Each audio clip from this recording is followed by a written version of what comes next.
اعوذ باللہ من الشیطان الرجیم بسم اللہ الرحمن الرحیم اللہم صلی علی محمد وآل محمد وعجل فرجہم۔ ناظرین السلام علیکم ورحمۃ اللہ وبرکاتہ۔ سب سے پہلے ناظرین کی خدمت میں اور بالخصوص اپنے آقا اور مولا حضرت حجت اجل اللہ تعالیٰ فرجہ شریف کی خدمت میں امام علی ابن الحسین علیہ السلام سید سجاد علیہ السلام کی شہادت کے موقع پر تعزیت پیش کرتے ہیں۔ جیسا کہ ناظرین پچھلے کچھ ایپیسوڈ میں ہم نے گفتگو کی ہے امام سجاد علیہ السلام کے بارے میں، آج ہم اس گفتگو کو مزید آگے بڑھاتے ہوئے کچھ سوالوں کا گلدستہ پیش کریں گے۔ ہمارے ساتھ اس وقت اسٹوڈیو میں موجود ہیں حجت الاسلام والمسلمین علی جناب مولانا سراج حسین صاحب قبلہ۔ السلام علیکم۔ علیکم السلام ورحمۃ اللہ۔ سب سے پہلے آپ کی خدمت میں تعزیت وصیت پیش کرتے ہیں امام سجاد کی شہادت کے موقع پر۔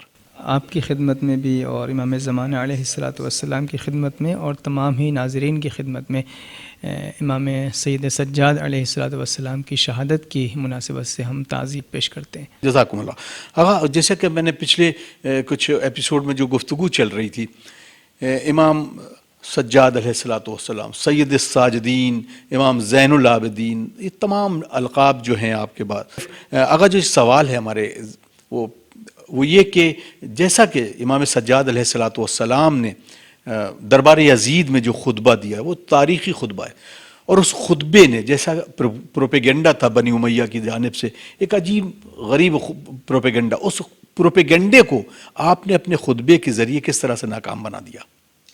بسم اللہ الرحمن الرحیم۔ دیکھیں، امام سید سجاد علیہ السلام کی جو شام اور کوفہ میں جو آپ کا کارنامہ ہے اس کو بیان کرنے کے لیے یہ 10-20 منٹ کے پروگرام یقیناً کافی نہیں، یقیناً نہیں، لیکن میں کوشش کرتا ہوں کہ وہ نقشہ کھینچوں آپ کی خدمت میں۔ آپ تصور کریں کہ شام کا ماحول کیا ہے۔ 40 سال سے اہل بیت اطہار کے خلاف ماحول تیار کیا جا رہا ہے اور دشمنی کے بیج بوئے جا رہے ہیں۔ جتنی برائیاں منسوب کر سکتے ہیں اللہ اتنا اہل بیت علیہ السلام کتنے مظلوم ہیں، آپ دیکھ لیے اہل بیت کتنے مظلوم ہیں، اتنا منسوب کیا جا رہا ہے۔ 40 سال کا ایک زمانہ ہوتا ہے، تقریباً نصف صدی تک۔ آپ کو معلوم ہے کہ ممبروں سے گالیاں مولا کائنات کو دی جاتی رہیں، اور حد ہے میں 2 واقعوں کی طرف ایک لفظ میں صرف اشارہ کروں کہ جب مولا کائنات کی شہادت کی خبر کوفے سے شام پہنچی تو لوگوں کا ری ایکشن یہ ہے کہ کیا علی نماز بھی پڑھتے تھے؟ اللہ اکبر۔ یہاں سے آپ لوگوں کی دلوں کے میں جو چھپی ہوئی بات ہے وہاں تک پہنچ سکتے ہیں، ہر انسان پہنچ سکتا ہے۔ دوسرا یہ کہ امام حسن علیہ السلام کا بہت مشہور و معروف واقعہ کہ شام سے ایک شخص آیا اور آنے کے بعد وہ گالیاں دیتا ہے، الٹا سیدھا کہتا ہے، اور پھر امام اس کے سامنے کھانا پیش کرتے ہیں، گھر دیتے ہیں، سواری دیتے ہیں، تو وہ بالکل منقلب ہو جاتا ہے، کہتا ہے ارے ہم نے تو کچھ اور سنا تھا، یہ ہستیاں تو کچھ اور ہیں۔ اور پھر وہ کہتا ہے کہ جب میں آیا تھا تو آپ سے بڑا دشمن کوئی نہ تھا، اور جب جا رہا ہوں تو آپ سے بڑا دوست کوئی نہیں ہے۔ تو ان 2 واقعوں سے سمجھ لیجیے کہ کس قدر اہل بیت کے بغض کے بیج کو لوگوں کے دلوں میں بویا گیا، اور اسی پروپیگنڈے میں بچے جوان ہو گئے، جوان بوڑھے ہو گئے۔ ٹھیک ہے، اس ماحول میں ہمارے مولا سید سجاد قدم رکھ رہے ہیں شام میں۔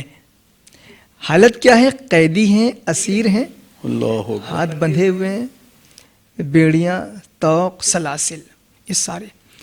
اس کے بعد پلس کتنی شہادتیں، کتنے غم دیکھ کے آ رہے ہیں کربلا سے، سب آپ کے سامنے ہیں۔ گنج شہیداں شہادتوں سے سجا ہوا ہے، پلس نبی کی بیٹیاں، نبی کی نواسیاں، علی کی بیٹیاں، اپنے ساتھ جو خواتین مخدرات عصمت و طہارت ہیں وہ بے پردہ ہیں۔ یعنی یہ عظیم مصیبتیں سب ہمارا امام تحمل کر رہے ہیں۔ اب یہاں کے اوپر جب دربار میں پہنچتے ہیں تو پھر وہ کارنامہ انجام دیا کہ وہ 40 سال کی محنت جو بنی امیہ نے کی تھی اس کو میں کہوں تو 40 منٹ کے اندر میرے مولا نے ایسا تہس نہس کیا ہے کہ آج ہمارے سامنے جو حقائق یا پائے جاتے ہیں یا جو بولنے کے لیے باتیں ہیں یہ ساری چیزیں آپ نے دیکھ لی۔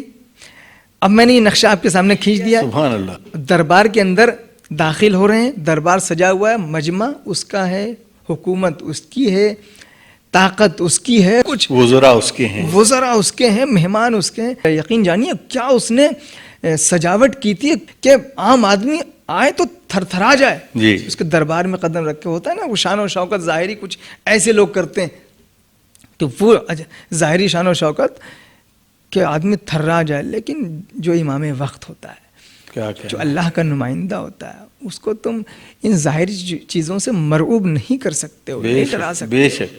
پھر اس نے وہ کچھ خطیبوں کے خریدا کہ جب یہ قافلہ اندر آیا کہا کہ جاؤ ممبر پہ, اور جانے کے بعد علی اور اولاد علی کو اس طرح ذلیل کرو کہ کوئی کسر باقی نہ چھوڑو. معاذ اللہ, استغفر اللہ.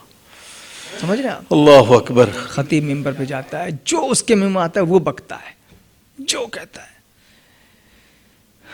مولا سجاد سنتے رہتے ہیں. اس کے بعد ایک مرتبہ خطیب سے مخاطب ہو کے کہتے ہیں کہ وائے ہو تیرے اوپر, تو لوگوں کو خوش کرنے کے لیے تو نے اللہ کی ناراضگی کو خریدا. جا, جہنم کے شعلے تیرا انتظار کر رہے ہیں. کیا روب و جلال تھا, کیا ہیبت تھی اس لہجے میں کہ خطیب کی زبان وہیں گنگ ہو گئی. بھائی اب جب دیکھا لوگوں نے کہ یہ جوان کیا فصاحت و بلاغت اور کیا روب و جلال ہے لہجے میں, تو ایک مرتبہ مولا نے کہا کہ یزید سے کہ اے اذن یا یزید, اے یزید مجھے اجازت دے میں بھی اس لکڑی کے ڈھیر پہ چلا جاؤں. کیا بات ہے. ممبر نہیں کہا, اللہ ممبر اکبر, اللہ اکبر. سنتے رہتے ہیں ناظرین آپ لوگ خطبہ. یقیناً اللہ اکبر. میں بھی اس لکڑی کے ڈھیر پہ چلا جاؤں.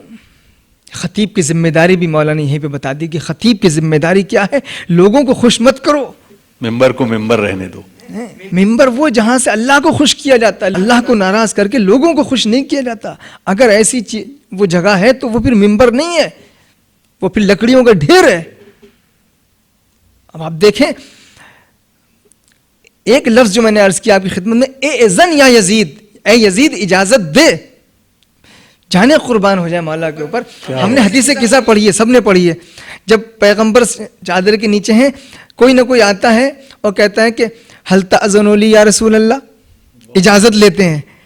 انداز لینے کا, اجازت لینے کا کیا ہے, حل تأذن لی یا رسول اللہ, یا رسول اللہ کیا آپ ہمیں اجازت دیتے ہیں کہ ہم چادر میں آ جائیں. مولا چاہتے تو یہاں پہ کہہ سکتے تھے حل تأذن یا یزید, کیا اے یزید کیا تو مجھے اجازت دیتا ہے کہ میں چڑھ جاؤں, ہونا چاہیے کہ نہیں. لیکن لہجہ امامت دیکھیں, اے اذن یا یزید, او یزید اب مجھے بھی اجازت دے. یہ نہیں کہ کیا مجھے اجازت ہے, یہ ترجمہ غلط ہے جو کرتے ہیں, نہیں, اے یزید مجھے بھی اجازت دے, یعنی آرڈر ہے, سبحان اللہ, سبحان اللہ, حکم ہے. واہ واہ واہ. حل تأذنو نہیں ہے, اے اذن یا یزید. اور اس کے بعد اس کو تو معلوم ہے کہ ان کی یہ اگر ممبر پہ پہنچ گئے تو کیا پھر جلالت ہوگی, تو وہ اجازت نہیں دی. اس نے کہا نہیں اجازت نہیں ہے اور آپ کو نہیں جانے دے سکتے. وہاں جو پبلک تھی, جو مجمع تھا, اس نے کہا کہ بھائی یہ قیدی ہے, اسیر ہے, اس کو جانے دو. کیا کتنا بولے گا, مجمع تمہارا ہے, حکومت تمہاری ہے, طاقت تمہاری, افراد تمہارے, بولنے دو. واہ واہ واہ.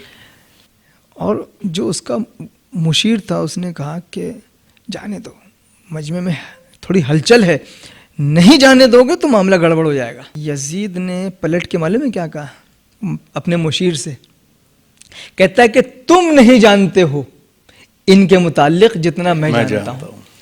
خدا کی قسم اگر یہ ممبر پر چلے گئے تو مجھے اور پورے آل ابی سفیان کو ذلیل کیے بغیر نیچے نہیں اتریں گے. ان کو وہ فصاحت و بلاغت ملی ہے.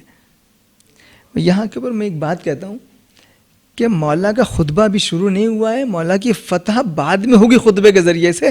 یزید نے فتح کا اعلان پہلے کر دیا ہے. واہ واہ واہ واہ واہ. کہ یہ ہمیں ذلیل کیے بغیر نہیں اتریں گے, ان کو اللہ نے وہ فساد و بلا. ہاں, آپ نے جو منظر پیش کیا ہے, یقین جانیے وہ امام کی فصاحت و بلاغت. لیکن اس کے بعد جب آپ ممبر پہ گئے, یعنی اس لکڑی کے ڈھیر پہ بقول ہمارے امام کے, پھر آپ نے کس انداز میں خطبے کو بیان کیا؟ جب مجبور ہو گیا یزید اور لوگوں کا اصرار بڑھا کہ نہیں ان کو آپ جانے دیجئے, بولنے دیجئے. دیکھیں کہتا کیا ہے, ابھی تک اہل بیت کے کسی فرد کی تقریر کو شام والوں نے سنا ہی نہیں ہے. جی, ابھی تک تو وہ پروپیگنڈے کا شکار ہیں. اہل بیت کے خلاف بغض بھرا گیا 40 سال تک. اب اس 40 سال کے بعد سید سجاد علیہ الصلوۃ والسلام کو موقع مل رہا ہے, وہ بھی دشمن کا مجمع ہے, سب کچھ ان کا ہے. ممبر پہ جانے کے بعد کہتے ہیں, اب میں اس کو ممبر کہہ سکتا ہوں, کیوں؟ اس لیے کہ اب اس پہ مولا ہے, اب یہ لکڑیوں کا ڈھیر نہیں ہے. کیا بات ہے, اب میں اس کو کہوں گا ممبر. واہ واہ. مولا جب پہنچ گئے تو اب وہ ممبر بن گیا, اس لیے کہ اب یہاں پر رضا الہی کی باتیں ہوں گی. اب اللہ کو ناراض کر کے لوگوں کو خوش نہیں کیا جائے گا. سبحان اللہ سبحان اللہ. اب آپ دیکھیں کہ میرے مولا نے خطبے کا یہاں سے آغاز کیا کہ ہمیں 6 فضیلتیں دی گئی ہیں. اب خطبہ تو بہت بڑا ہے, لیکن جو اس کے مین پوائنٹس ہیں وہ میں آپ کی خدمت میں پیش کر رہا ہوں. کہ امام نے فرمایا ایھا الناس, اے لوگو, ہمیں 6 چیزیں ایسی دی گئیں جو کسی کے پاس نہیں, اور ہمیں 7 فضیلتیں ایسی دی گئیں جو کسی کے پاس نہیں. لوگوں کے کان کھڑے ہوں گے کہ نہیں؟ بالکل, بتائیے. یقیناً. فرمایا اعطینا العلم والحلم والسماحۃ والفصاحۃ والشجاعۃ والمحبۃ فی قلوب المؤمنین. دیکھو, علم ہمیں ملا ہے, علم ہمارے پاس ہے, حلم ہمارے پاس ہے. علم کے ساتھ حلم ہونا بہت ضروری ہے. حلم کسے کہتے ہیں؟ حلم کہتے ہیں بردباری اور برداشت کرنے کو. دیکھیے, اگر ہم آپ کے متعلق کچھ نہ جانتے ہوں اور آپ ہمارے بارے میں کچھ نہ جانتے ہوں تو ہم دونوں کو ایک دوسرے کو برداشت کرنا بہت آسان ہے. لیکن ہم اگر آپ کے بارے میں سب کچھ جانتے ہوں, آپ ہمارے بارے میں سب کچھ جانتے ہوں, تو علم آنے کے بعد پھر ایک دوسرے کو برداشت کرنا مشکل ہے کہ نہیں؟ بہت مشکل ہے. یقیناً. تو علم کا کمال یہ ہے کہ حلم ہونا چاہیے. اگر علم ہے اور حلم نہیں تو اس علم کا کوئی فائدہ نہیں ہے. اسی لیے اللہ نے اپنے کو حلیم کہا ہے, سب سے زیادہ برداشت کرنے والا, کیونکہ وہ تمام لوگوں کے نیتوں سے واقف ہے, لیکن پھر بھی وہ سب کو برداشت کر رہا ہے. تو مولا یہاں پہ فرما رہے ہیں کہ ہمیں علم دیا گیا, حلم دیا گیا, ہمیں سخاوت دی گئی, بزرگواری دی گئی, ہم کو فصاحت و بلاغت دی گئی. ہم سے جب ہم بولنے پر آتے ہیں, کیا بات, تو پھر ہمارے سامنے کوئی بول نہیں سکتا. والشجاعۃ والمحبۃ فی قلوب المؤمنین. شجاعت ہم کو ملی ہے, مومنین کے دلوں میں جو محبت اللہ نے رکھی ہے وہ ہم اہل بیت ہیں. کیا بات. یہ 6 چیزیں ہیں. اس کے بعد فرمایا حضرت محمد مصطفیٰ ہمارے میں سے ہیں, صدیق ہم میں سے ہیں, جعفر طیار ہم میں سے ہیں, اسد اللہ ہم میں سے ہیں, اس امت کے سبطین وہ ہم میں سے ہیں, یعنی حسن و حسین علیہ الصلوۃ والسلام. تو یہ مولا کا خطبہ جاری ہے. اس کے بعد فرماتے ہیں ایھا الناس, جو مجھے جانتا ہے وہ تو جانتا ہی ہے, اور جو نہیں جانتا ہے وہ مجھے پہچان لے کہ میں کون ہوں. اس کے بعد جو فضائل کی جھڑی لگی ہے, فرمایا کہ میں ایھا الناس انا ابن مکہ و منا و انا ابن زمزم و صفا. میں مکے کا بیٹا ہوں, میں مینا کا بیٹا ہوں, میں زمزم و صفا کا بیٹا ہوں, میں اس کا بیٹا ہوں, میں اس کا بیٹا ہوں, میں اس کا بیٹا ہوں. انا ابن فاطمۃ الزہرا, انا ابن سیدۃ نساء العالمین, انا ابن خدیجۃ الکبریٰ, انا ابن الحسین القتیل بکربلا. میں فاطمہ زہرا کا بیٹا ہوں, میں اس کا بیٹا ہوں جو سیدہ نساء عالمین ہے, میں خدیجہ کبریٰ کا بیٹا ہوں, میں اس حسین کا بیٹا ہوں جسے کربلا میں قتل کیا گیا, جسے بھوکا پیاسا مارا گیا. اس کے بعد پھر جو کربلا کا تذکرہ کیا ہے, جو مصائب بیان کیے ہیں, جو حقائق کربلا کے بیان کیے ہیں امام نے, تو دربار منقلب ہو گیا, حکومت بچانا مشکل پڑ گئی. تو یزید کے چہرے کا رنگ اڑتا جا رہا ہے, اور ایک ہیجانی کیفیت ہے لوگوں کے درمیان کہ یہ ہم کیا سن رہے ہیں, ہمیں تو یہ بتایا گیا تھا کہ ہم نے باغی کے قتل کیا ہے, حکومت کے خلاف بغاوت کی تھی, اس کو مارا گیا ہے, یہ تو اہل بیت رسول ہیں. جب اس نے دیکھا کہ تختہ پلٹ سکتا ہے تو اس نے پھر وہی چال چلی, مکاری اور فریب کی, کہا کہ مؤذن کو کہ تم اذان دو جلدی سے, اس لیے کہ یہ رکنے والے نہیں ہیں, جب اللہ کا نام آئے گا تبھی یہ اپنی بات کو روکیں گے. اور اس نے جب اذان دی, اللہ اکبر, جیسے اس نے اللہ اکبر کہا تو میرے مولا نے اس کہا کہ تو زبان سے کہہ رہا ہے اللہ اکبر, میری تو جسم کا ہر عضو, میری کھال, میرا خون, میرے جسم کا ہر حصہ اس بات کا اقرار کرتا ہے کہ اللہ ہی سب سے بڑا ہے. اللہ اکبر, سبحان اللہ. اس نے کہا اشہد ان لا الہ الا اللہ، کہا ہم سے بڑی اللہ کی گواہی دینے والا کون ہوگا؟ اشہد ان محمد رسول اللہ جیسے ہی کہا، بس کہا ٹھہر جا، ایک لمحے کے لیے ٹھہر جا، اور یزید سے کہا کہ بتا یہ محمد کون ہے؟ یہ تیرے جد ہیں یا میرے جد ہیں؟ اگر تو کہتا ہے کہ تیرے جد ہیں تو سب کو پتہ ہے تو جھوٹا ہے، اور اگر ہمارے جد ہیں تو جس کے نام کو تو نے مٹانا چاہا تھا بتا، مٹا سکا کہ نہیں؟ جناب زینب نے بھی یزید سے یہی کہا تھا، خدا کی قسم چاہے جتنا زور لگا لے، سعیکا ناصب جہدکا کد قیدکا، جتنی مکاریاں کرنا ہے کر لے، جتنا زور لگانا ہو لگا لے، جتنی کوشش کرنا ہو کر لے، واللہ لا تمہو ذکرنا، خدا کی قسم ہمارے ذکر کو نہیں مٹا سکتا۔ سمجھ رہے ہیں؟ تو دیکھیں کتنی یکسانیت ہے جناب زینب اور جناب سید سجاد علیہ السلام دونوں کا جو مین مقصد ہے وہ یہی کہ تو ہم کو مٹا نہیں سکتا۔ سید سجاد کی اس خطبے کو جو آج اگر انالائز کیا جائے، جو علماء کہتے ہیں کہ 40-45 منٹ لگے ہوں گے اس خطبے کو انجام دینے میں، بیان کرنے میں، تو ہم یہ کہہ سکتے ہیں کہ 40 سال کی محنت پر بنی امیہ کی جو 40 منٹ میں پانی پھیر دے اسے سید سجاد کہتے ہیں، اسے زین العابدین کہتے ہیں۔ ناتوان نہیں ہے میرا آقا۔ اگر یہ میسج جاتا ہے کہ امام سجاد صرف ناتواں ہیں اور مجبور ہیں، بے بس ہیں، تو یہ غلط میسج ہے۔ امام وقت کبھی ناتوان نہیں ہو سکتا۔